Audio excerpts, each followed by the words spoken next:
9,000 करोड़, 17 आलीशान घर, एक प्राइवेट जेट, 15,000 अनपेड एम्प्लॉयज और इन सबके पीछे आदमी सिर्फ एक। विजय माल्या बिजनेसमैन विजय माल्या। बात करते हैं विजय माल्या की। विजय माल्या केस। आज 9 साल बाद ये इंसान जो 9,000 करोड़ का बैंक फ्रॉड करके लंदन भाग गया, जो इतने सालों से अंडरग्राउंड था, वो क्यों राज शमानी के पॉडकास्ट पर अपनी सफाई दे रहा है? और राज शमानी ही क्यों, कोई मीडिया चैनल क्यों नहीं? क्या वजह है इसके पीछे? 2011 में जो शख्स 30,000 फीट की ऊंचाई पर शैंपेन की बोतल खोलता था, वही 2024 में लंदन के कोर्ट में please don't send me back to India की भीख मांग रहा है। एक ऐसा बिजनेस टाइकून जिसकी पार्टीज में बॉलीवुड स्टार्स वेटर का काम करते थे, आज वही बिजनेस टाइकून जेल की सलाखों की दहलीज पर खड़ा है। दारू के बादशाह से एयरलाइन के महाराजा तक का सफर, और फिर अचानक से सब कुछ खत्म।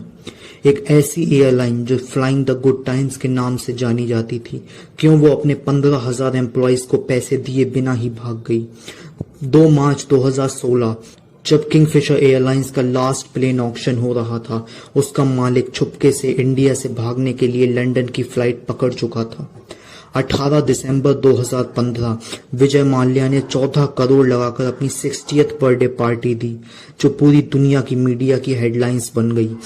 यहाँ पूरे वर्ल्ड के बड़े बड़े सेलिब्रिटीज और सिंगर्स परफॉर्म कर रहे थे, लेकिन किसी ने सोचा तक नहीं था कि केवल 2.5 महीने बाद यही माल्या देश छोड़कर भागने वाला था और पीछे छोड़ जाने वाला था 9,000 करोड़ का बैंक फ्रॉड।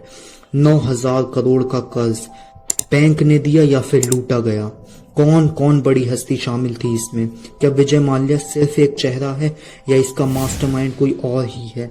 हर छोटी से छोटी चीज का खुलासा करेंगे आज हम इस वीडियो में, जो आज तक बातें मीडिया से छुपी हैं। तब तक आप विनरबाज को सब्सक्राइब करो। चलिए शुरू से देखते हैं विजय माल्या की जिंदगी का सफर, एक ऐसा सफर जो अभी भी मिस्ट्री और डिबेट से भरा है।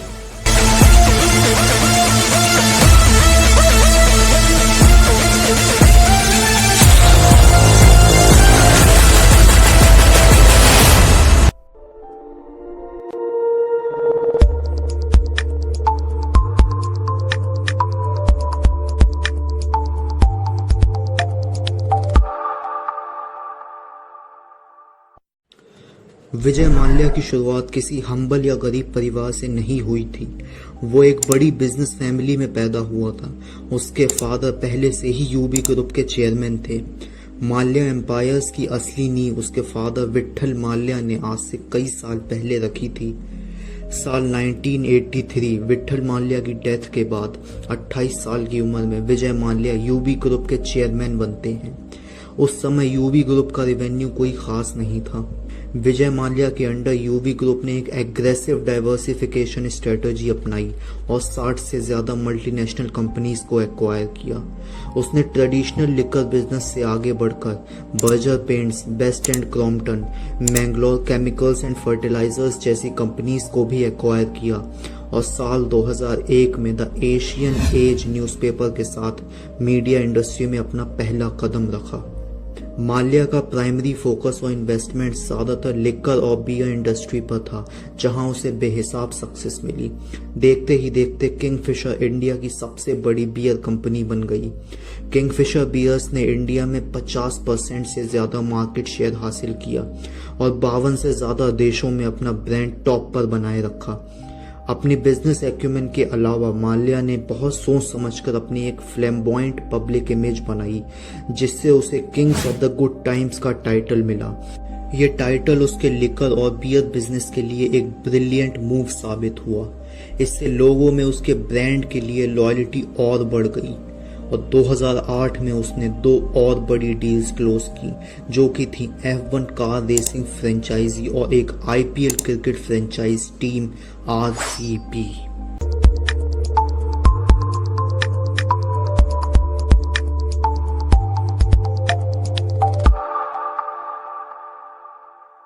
– 2005 में माल्या ने हाईली कॉम्पिटिटिव एविएशन सेक्टर में किंगफिशर एयरलाइंस के साथ अपना पहला कदम रखा। इस मूव को बड़े स्केल पर एक स्ट्रेटेजिक मास्टर स्ट्रोक माना गया। जहां डायरेक्ट अल्कोहल को एडवर्टाइज करना कानूनी जुर्म है, उसने एयरलाइन के जरिए अपनी ब्रांड को इनडायरेक्टली प्रमोट किया। किंगफिशर बियर की यूथ और वाइब्रेंट इमेज का फायदा उठाते हुए इस एयरलाइन ने सिर्फ 6 महीने के अंदर डोमेस्टिक एयर ट्रैवल का 6% मार्केट शेयर हासिल कर लिया। देखते ही देखते 2007 में इसने एयर डेक्कन को भी 550 करोड़ में एक्वायर कर लिया। एयर डेक्कन जो हमेशा से ही एक लॉस मेकिंग कंपनी थी और उसका ultra low cost business model Kingfisher के प्रीमियम ऑफरिंग से बिल्कुल अलग था। माल्या ने दोनों कंपनीज को मर्ज करने का एक डिजास्टर डिसीजन लिया। अपनी शुरुआती दिनों में किंगफिशर एयरलाइंस ने हैवी लॉसेस का सामना किया और डेक्कन एयर के मर्जर के सिर्फ 3 साल बाद ये लॉसेस बढ़कर 1000 करोड़ से ज़्यादा तक पहुंच गए। 2008 तक एयरलाइन पर जो कर्ज सिर्फ 1000 करोड़ का था, वहीं 2009 आते आते तेजी से बढ़कर 5000 करोड़ तक पहुंच गया।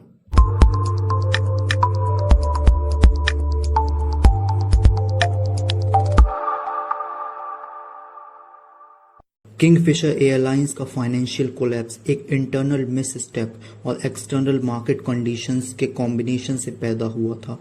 2008 की ग्लोबल इकोनॉमिक रिसेशन और 2005 से 2010 के बीच लगातार फ्यूल प्राइसेस का बढ़ना, इसने ऑपरेटिंग एक्सपेंसेस को ड्रास्टिकली बढ़ा दिया था, जिससे किंगफिशर के लिए टिकट सेल्स के थ्रू इन कॉस्ट को रिकवर करना और भी मुश्किल होता जा रहा था। इंडियन एविएशन सेक्टर पहले से ही बहुत कॉम्पिटिटिव था। स्पाइस जेट और गो एयर जैसे एग्रेसिव लो कॉस्ट जायंट्स पहले से ही मार्केट में थे और उसी दौरान जेट एयरवेज ने एयर सहारा को भी एक्वायर कर लिया था, जिसका डायरेक्ट इम्पैक्ट किंगफिशर को हुआ। इस मार्केट डायनेमिक्स ने एयरलाइन को अपने टिकट प्राइसेस बढ़ाने से रोक दिया। एयर डेक्कन के मर्जर के अलावा किंगफिशर ने और बहुत सारे स्ट्रेटेजिक एरर्स किए, जिसका खामियाजा उसको आगे भुगतना पड़ा। इन बढ़ते लॉसेस के बीच कंपनी को चलाए रखने के लिए किंगफिशर एयरलाइंस ने 17 इंडियन बैंक्स से लगभग 9000 करोड़ का लोन लिया, जिसमें एसबीआई सबसे बड़ा लेंडर साबित हुआ। एसबीआई का टोटल अप्रूव्ड लोन था 1600 करोड़। उसके बावजूद कंपनी के फाइनेंशियल्स में कोई सुधार नहीं हुआ। ये दावा किया गया कि ये लोन को उसके मेन पर्पस यानी कि किंगफिशर एयरलाइंस के लिए इस्तेमाल ही नहीं किया गया, बल्कि इसका यूज प्राइवेट जेट्स, लंदन और स्विट्जरलैंड में प्रॉपर्टीज खरीदने के लिए किया गया है। इसके अलावा कंपनी पर गवर्नमेंट टैक्स ना भरने का भी इल्जाम लगा, जिससे थोड़ा थोड़ा अंदाजा लगने लग गया था कि जरूर कुछ बड़ा स्कैम होने वाला है। 2012 की शुरुआत से ही किंगफिशर एयरलाइन अपने लास्ट डेज गिनने लग गई थी। एयरलाइन ने 70 बिलियन से ज्यादा का लॉस बुक किया था। 70 बिलियन कितना होता है, इसका अंदाजा आप ऐसे लगा सकते हैं कि इस वक्त मुकेश अंबानी की टोटल नेटवर्थ लगभग 100 बिलियन है। एम्प्लॉयज को लंबे समय तक सैलरी ना मिलने की वजह से उन्होंने हड़ताल शुरू कर दी थी। मुंबई इनकम टैक्स ने एयरलाइन के अकाउंट्स भी फ्रीज कर दिए और 20 अक्टूबर 2012 को डीजीसीए ने किंगफिशर का फ्लाइंग लाइसेंस भी सस्पेंड कर दिया। सिचुएशन इतनी खराब हो गई कि माल्या को अपने सारे बिजनेसेस के प्रॉफिट्स और एसेट्स को बेचना पड़ गया।